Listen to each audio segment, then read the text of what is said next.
Everybody, I'm Steve Garvin, the story architect, and I welcome you today to our Heroes of the Heart podcast.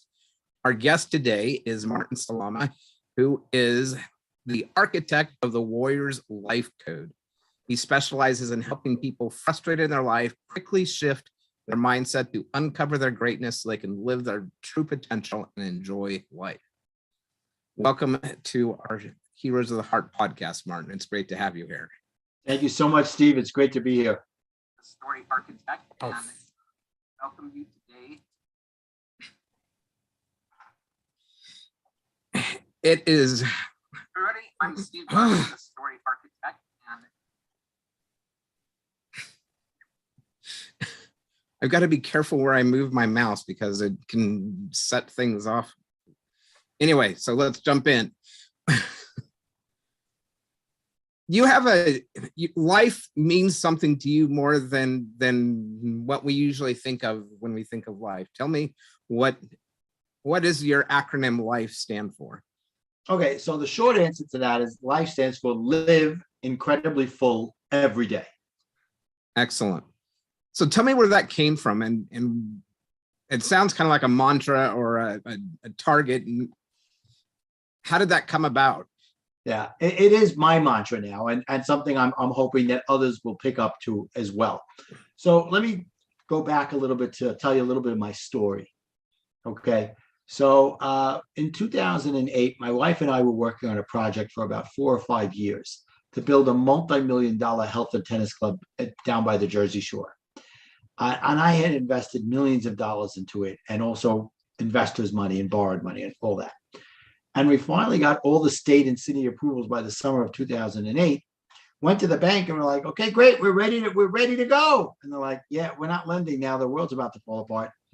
And September was the next month, and the world fell apart. And I lost absolutely everything. I had not a dollar left to my name. I owed money all over the place. I was in a pretty bad place, financially, mentally, spiritually, the whole thing. It really knocked my socks off. And I was in that down, depressed area for about a year, trying to figure out what the heck happened to me and how am I going to get out of this and what am I going to do next? And I finally started to get through it with a lot of help from other people, a lot of coaching, even therapy and stuff like that. And finally, I started to get out of it. And I said, okay, now what do I want to do? I can't go into business again. This up and down in the business was really something that was affecting me. I decided I wanted to become a life coach. So I had coaches in the past, and I knew that the effect that they can have. So I said, I feel based on my experiences in life, I'd always been a leader in my community. I was the founder of the first synagogue in Eatontown, built it to a beautiful level and all that. And it's like, you know what, this is something I can do. I know how to inspire people and all that. And just as I'm doing this, it was coming up to my 24th wedding anniversary. We have our anniversary, and my wife gave me a very interesting gift. She said, I want a divorce. I was like, oh, gee, thanks for that gift. It really knocked me back down. I was like, just as I'm getting back up, I'm getting knocked down again. I was feeling depressed, angry, every emotion you can imagine. But I'd already decided to go forward with this life coaching. So I said, okay, maybe it'll help me start my marriage, maybe whatever. So I start doing the life coaching a few months later. And that first weekend, they said, before you could coach others, you got to figure out what's going on in your own life. So I started doing that. And I realized that all the things that had happened in my life had built me in a certain way. And I felt like I could never change it. And I realized I could change it. What happened was I was a people pleaser. With that came, I was a person. I took everything personally. I was a control freak. And I had a very bad temper. So much so that I would react pretty much everything, overreact. My kids might even say I was a nuclear reactor, and I let fallout all over the place. So all of those things I started to realize. And one of the books was the 4 Agreements that I read, and it said, don't take anything personally. And it was like, oh my God, he had just told me a secret that everybody had been telling me my entire life, but I wasn't ready to hear until that moment. I was like, I don't have to take things personally. Wow. So that changed my life. And by this time, I had already understood the things that I had brought to the marriage that were good and bad. Because in the beginning, I was taking all the responsibility. Oh, it's all my fault, because that was me. I realized, you know what? It's my fault. It's her fault. We were in a codependent relationship. And probably the best thing that ever happened to me was to get divorced. So now I'm going along and I become a divorce recovery coach. And I'm doing this for a few years. I look in the mirror one day and I'm the heaviest I've ever been. I'm like, what the heck am I doing? I was coaching my people, but I wasn't coaching myself enough. So I got myself a coach and I said, we got to figure out what's going on here. Started exercising, eating better, doing all that. 10 months, I lost 65 pounds.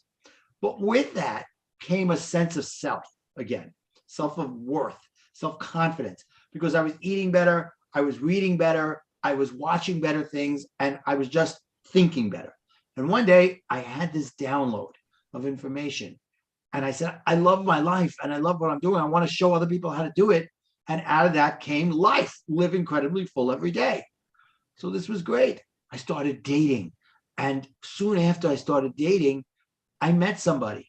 And within a month, I told her I fell in love with her because I loved everything about her. And I loved that she loved me. I liked me as I was. A couple of weeks later, she told me she loved me too. And 2 years later, we got married. We're married for 4 years. It's been wonderful. So now comes 2020 and the world's falling apart. Everybody's worried about the world falling apart. It's like Chicken Little, the sky is falling. I'm like, it's not falling. Stop, everybody stop. Comes to May and I get onto Facebook and I go, guys, the world is not ending. What is everybody so worried about? Let me show you how I can show you go from being worried to being a warrior. And I came up with the Warrior to Warrior coaching program. And out of that came the Warrior's Life Code. Because I believe anybody that's gone through adversity, if they're stronger at the end of it, they're a warrior. So that brought me to where we are now. That's excellent. So I want to dive into couple of things you said that really struck me. One, I want to get clear as to what do you mean by a warrior? What is that? What are the characteristics of a warrior in your? And everybody's got their own definitions of warriors. And I believe men and women are warriors when they decide that they're going to take control of their own life and not let the adversity. Have you ever met somebody who has not had adversity, Steve? No. No. Everybody's got adversity. But it's how do they come out of it? Do they allow it to bring them down to despair and I can't get out of this and complaining about everything that's going on? Or do they take it and figure out, okay, this is God's message for me that I got to change things with the universe or whatever it is. And I got to become stronger. So for me, the people who do that and get out stronger and become something better as a result of the adversities that they've had, I look at them as warriors. That's excellent. So speaking of that, so a warrior is someone who's gone through adversity and come out stronger on the other side. In the story that you just shared, you shared some kind of battlefields or in my language, I call them wildernesses, but there was the personal struggle that you went through, trying to recover from a couple of big blows with your marriage coming to an end, so that's kind of the social wilderness or the social battlefield. There's the financial battlefield where you've raised millions of dollars, and suddenly all the money that you've raised is not going to make happen what it was that you wanted to be making happen. Right. So there's lots going on in your life and lots of opportunity for you to become a warrior in your life. Yeah. God kept on testing me.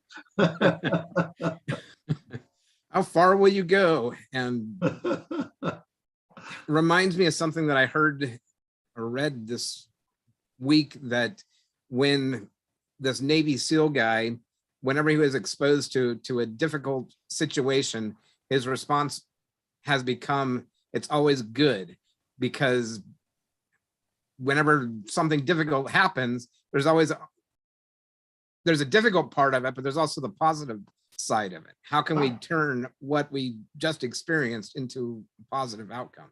How can we be a warrior in life, like you're expressing? Yeah, exactly. He's right on target.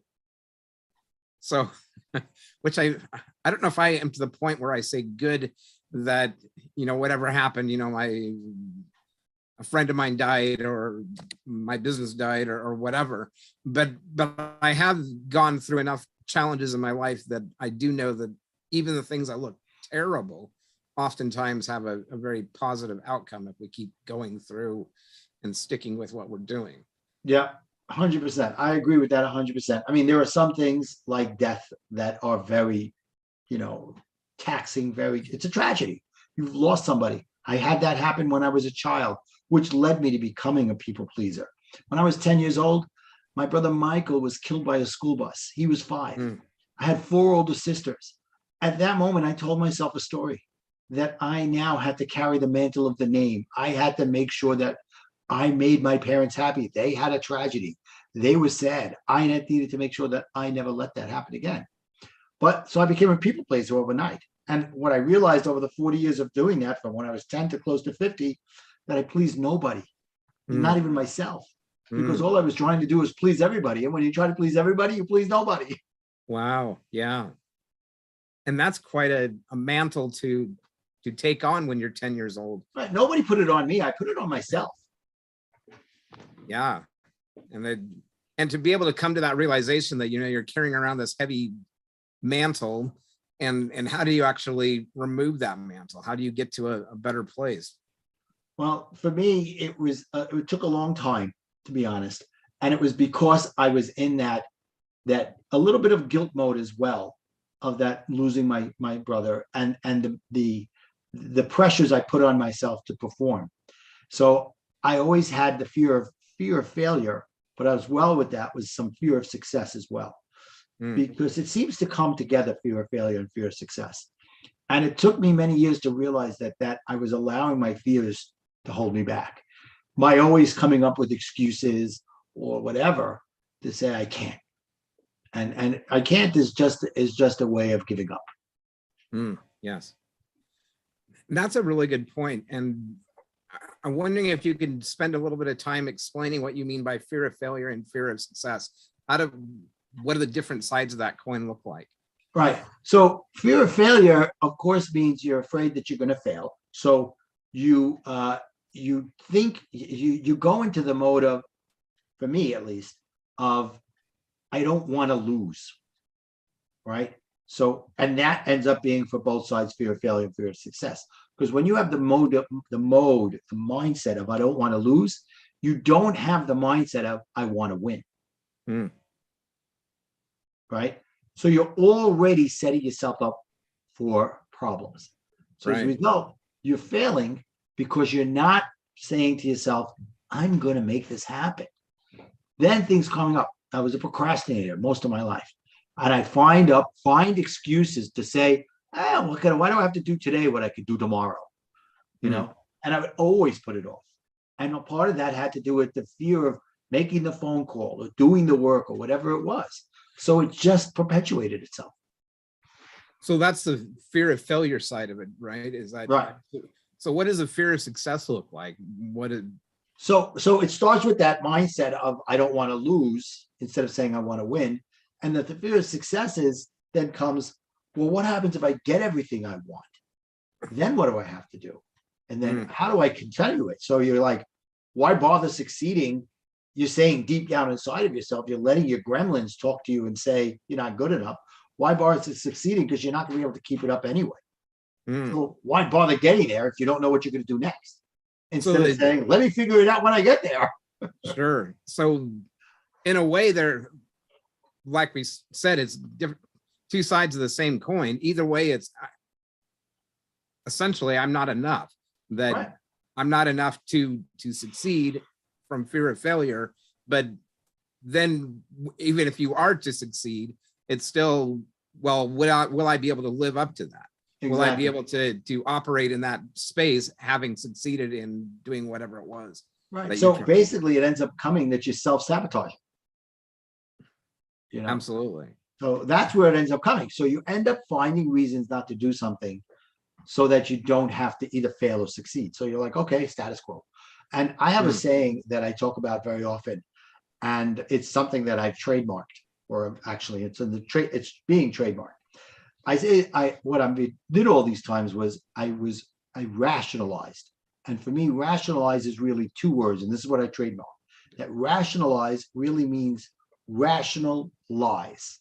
That you lie to yourself that it's rational to do something that you know goes against your core, your values, or whatever, to feed your ego at the end of the day. But Sure. your ego is holding you back. So when you realize that they're nothing more than rational lies, that you think that they're reasons, but they're really not, they're excuses in disguise. And excuses are just justifications for doing something bad. Mm, mm. Wow. I like that. Rational lies. That we come up with logical excuses, so to speak, in order to explain or to rationalize why we can't do something, right? Exactly. So that happened after my marriage, as I was going through life coaching, and I was doing a lot of self-searching, and I was going from being self-conscious to being self-aware. Mm. Self-conscious comes from a side of guilt, all right, and needing to please everybody else. Self-aware comes from a side of contentment and knowing that you're trying to please, you're working on pleasing yourself, and everybody else doesn't matter. Not that you don't care about them, it's just that you care. People talk about being selfish. It's not being selfish. By being selfish, you're being selfless. Mm. Yes. And that's a big distinction. I like the idea of going from self-conscious, where, I don't know, I've been at times when I've been on stages or teaching a group of people or whatever, and sweat pouring down my face and it's not because it's hot, it's because I'm so self-conscious about how I'm presenting.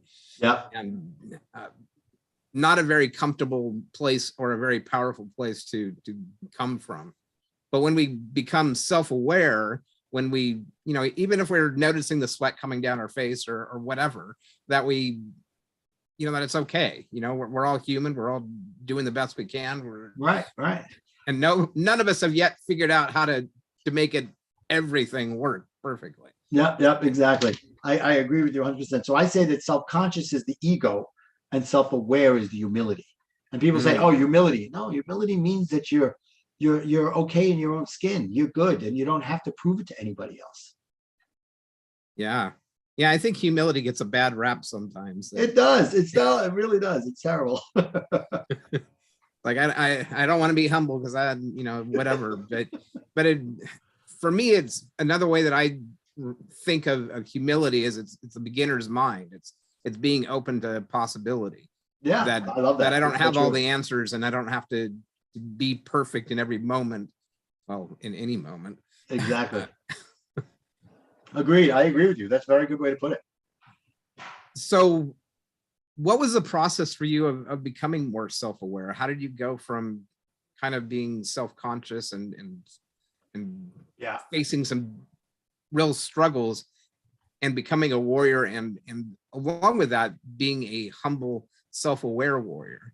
Yeah, I'd like to think I'm humble more often than not, but that you think that, you hope that. It's funny because last night I was watching a documentary about Benjamin Franklin, and he had come up with 12 points to live by. And he was going around touting them, how he's doing them. And one of his friends said, you need the 13th. He said, what's that? Humility. He goes, that's interesting. He goes, because you're going around boasting about it, but you're missing the humility part. Right. But, so I thought it was very interesting. I turned to my wife and go, oh my God, this is what I talk about. So I used to joke with my wife that I'm the most humble person I know. Right. Sometimes I turn around and I say I'm a legend in my own mind. But to tell you the truth, really a big part of it came through coaching, came through listening to the people who were coaching me saying, you can let go. You don't have to feel the way you feel. You are in control of your emotions. And it didn't happen overnight. And I tell my clients, you don't want it to happen overnight. You want it to be a slow transformation to go from who you were to who you are to who you want to be. Yes. What is the advantage of it being a slow process rather than a weekend retreat that changes everything? It's sustainable. Okay. You go to the weekend retreat, you're great for the next couple of days, and then life gets in the way. Yes. Right. And if you don't keep with the routine, I went to a retreat a couple of weeks ago, and the head of it, who's a mentor of mine, said the bridge, discipline is the bridge between failure and success. Right. So if you're disciplined, then you'll get the success that you want. So here it is in this too. If you go to a retreat, you say, wow, this is great. I'm going to do this. I'm going to do that. And then the next 2, 3 days you do it. And then life gets in the way and you're still not doing the things you said you were going to do. You've given up on the discipline. So by in the slow way, you know, when my current wife met me and we started to go out, she would hear stories about me and she was like, who was that guy? I go, that guy doesn't exist anymore. I'm Martin. That was Martin 1.0. You're lucky you got Martin 2.0. But it took me a few years to get here. Absolutely. And now that I'm here, I'm not going back to the old guy. And I look at myself, I go, how was I ever like that? You know? I can very much relate to that. There was a Steve 1.0 or the Steve 0.01 alpha. And with each iteration, it got a little bit better. Yeah. One of the things that came to mind while you were explaining the advantage of discipline and things taking time is that how often do we set out to change a routine, change a habit, change a characteristic, you know, and we kind of do our little tick marks that, you know, I did this day, I did this. But how often do we set out the beginning of the year to be at an ideal weight at the end of the year? And we're good for, you know, the first 2-3 weeks, but then it all falls to crap and we don't ever get to where we want to go. Right. You end up rationalizing. We're rationalizing with ourselves and exactly whoever will listen. But when we do it consistently, little bit by little bit, and make it a practice so that we don't just do it the first 21 days, but do the 42nd day and the 100th day and whatever. Yeah, that's where the discipline comes in. If you say to yourself, I used to say when I decided to make the change, I was getting up and leaving for work by 7 o'clock every day. So I was like, I don't have time. Then I found the program that works from the house that I can watch on a video. I go, okay, how long is it? It's 25 minutes. Oh, 25 minutes? Okay.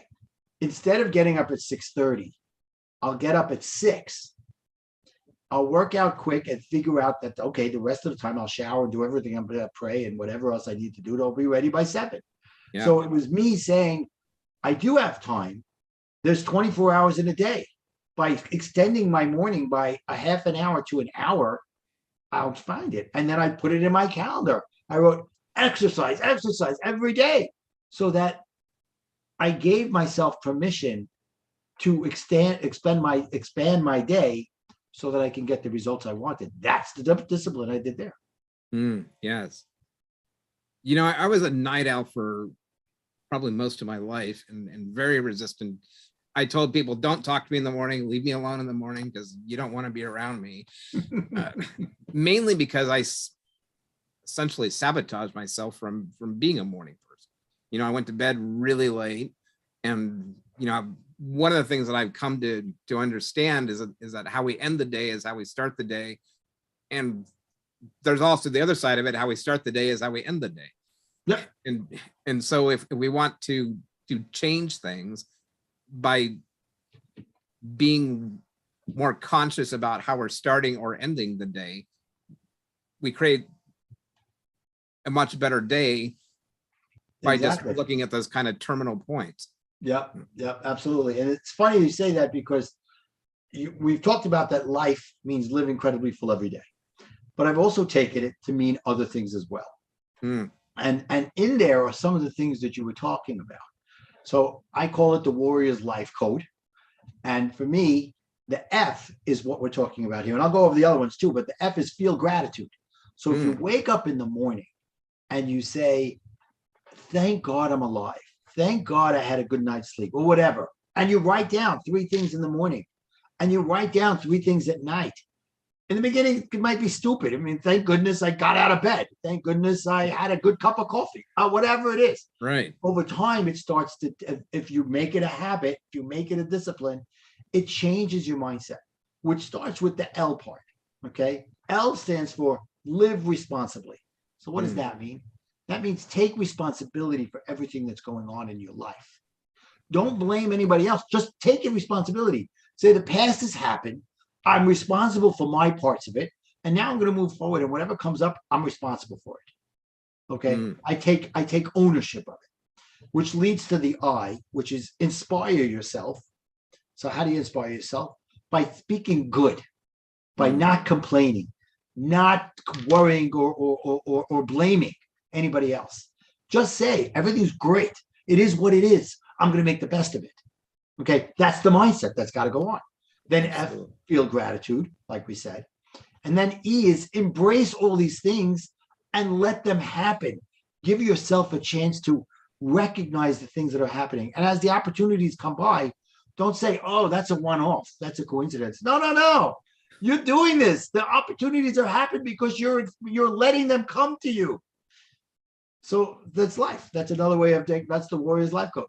That's excellent. I like that. It is nice to have a code that we live by, rather than just kind of letting life happen to us. Instead of saying, well, this is the code that I'm going to live by in order for me to be the person that I want to be, to go from where, 1.0 to 2.0 to 3.0, Right. whatever, that there's a certain ethos or ethics that we follow in order to get there. Right. Right. I mean, for Miguel Ruiz, it's the 4 agreements, right? Like I said earlier, as a matter of fact, right after Tom Brady won the Super Bowl last year, he said, my mantra are the 4 agreements. Well, I got onto Facebook and I said, you know what, guys, that's his mantra. And I love those 4 agreements. What's yours? Mine is live incredibly full every day. I get up in the morning and I say it to myself. Today, I'm going to live incredibly full every day. And that way, I'm setting myself up for success.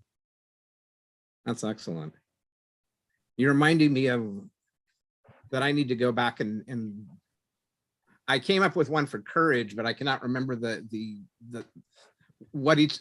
I can say that for my gifts into gold, the gold part of it is go the distance, own this stage of the journey, look beyond the obvious, and design for everybody's profit. Right. It just to have those kind of reminders, mental code that helps us to how do we show up today? Right. What are my values? And how do I create the life that I want to be creating? Yeah, exactly. So after I came up with living incredibly full every day, and the other one I told you, I was talking to my book coach. I wrote a book about 10 years ago on recovering from divorce, 12 years ago. And now I'm about to put out my next book, which is the Warriors Life Code. So she said, okay, so you have one thing. Can you come up with any more for life? So she challenged me. So I came up with a bunch of them. I want to throw a few at you if that's okay. Sure, yeah. Love to hear them. So love intensely, fiercely, and effortlessly. Nice. Right? Laughter initiates favorable engagement. Right? Leadership inspires fearless energy. If you're a leader in the right way, then you're giving your people the opportunity to do whatever they want, to be willing to spread. Because there's bosses and there's leaders. Yes. Right? So there's a huge living difference. Intently facilitates enrichment. Right? Luck is innovated from experience. Very nice. Leap into fabulous enthusiasm. And lasting improvement favors everyone. Yes. So so that's a bunch I came up with. She's like, I wanted you to come up with 2 or 3. I said, I went further. What can I say? What? I'm a warrior. Come on. That's it. Give me a challenge. I want to knock down the wall. Well, that's awesome and super fun. Yeah, I love it. I love wordplay because it's a way for people to remember stuff. Absolutely. Yeah. Well, we think about just words themselves. They're vehicles. They're kind of like money, but different. The currency of our language. How does it help us to get to where we want to go? And that's so true. It's a great way to put it, because if you want to live an enriched, rich life, think good things, say good things.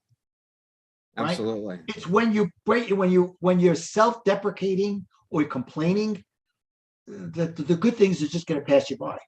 Another one of my mentors says the world is as you see it. So if you see the world as downtrodden and terrible, that's what it is. Yes, You know, if you see the world as beautiful and opportunity with full of opportunities, then that's what it is too. absolutely. Yeah, and that's one of my. It's interesting that we both refer to ourselves as architects. Um, uh, I know for me, where that came from was when I was a kid. I would ride my little bike around all over town looking for cool architecture, and architecture has taken me on many places. It's the primary reason I moved from Seattle to San Francisco, and it's just I've always just really been fascinated by architecture. Wow. But we can architect our lives as well. It's like, what is it that we want to live into? What is the experience, the feeling, the blueprint? Life? What's the blueprint you want to fill for yourself? Architects, they live off blueprints. Why not Absolutely. have your own blueprint? Absolutely. And that's part of that living intentionally idea, that when we have a blueprint for our lives, rather than just throwing things together as they come to us, then our life turns out to be so much better than being in reaction to life. Yeah. So I went from being a reactor to a responder. Absolutely. And I know for me, in my experience of going from reacting to creating, was a lot of it was the language that I was using internally, the way that I spoke to myself, the language, the way that I saw the world, the way that I saw the people. Yeah. That goes back to what we talked about, a little while ago. Are you being self-sabotaging or self-building? Yes. Self-creating? What are the words you're saying inside? If you're saying I can't, then you can't. Henry Ford said, if you say you can't, or if you can't, you're right. Yes. Yeah. Yeah. Inside, you're right. Are we building up? Are we growing? Or are we shrinking and tearing things down? Right. And when I was dating my wife, I was in a mastermind, and I'd given everybody in the mastermind the 4 agreements. So I gave one to her too. She texted me one day. She said, the second agreement, which is don't take anything personal, is impossible. I said, it is if you say it is.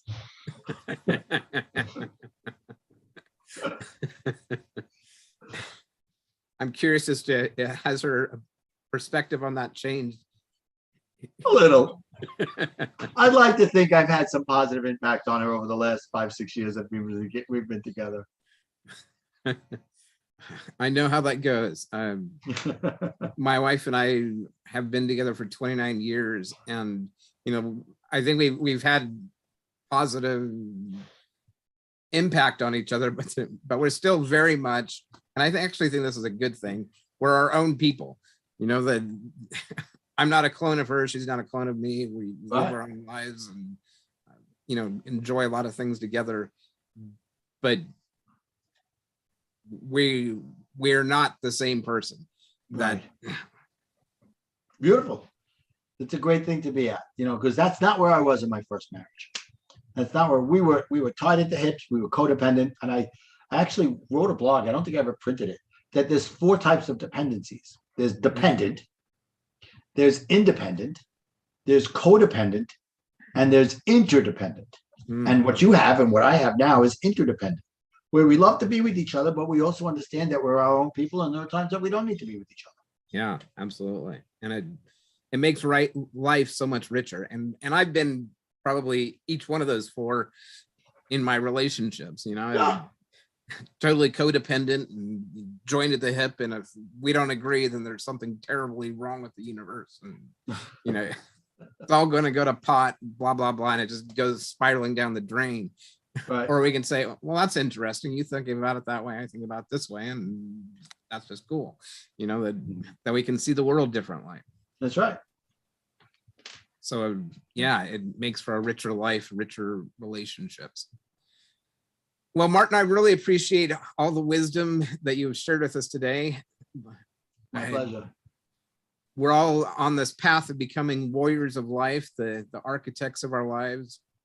Do you have any final thoughts that you would like to share at this time? Yeah, I'll tell you exactly what Don Miguel Ruiz told me. Don't take anything personally, because you know what? what's going on in their, whatever somebody says to you, it's what's going on in their life. It's not what's going on in your life. That's a really good point. And last question for you.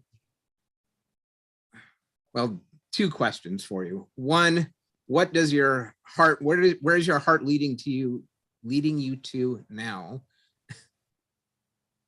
Okay. So my heart is leading me towards wanting to touch as many people as possible with my message that everyone can live incredibly full every day. Nice, beautiful.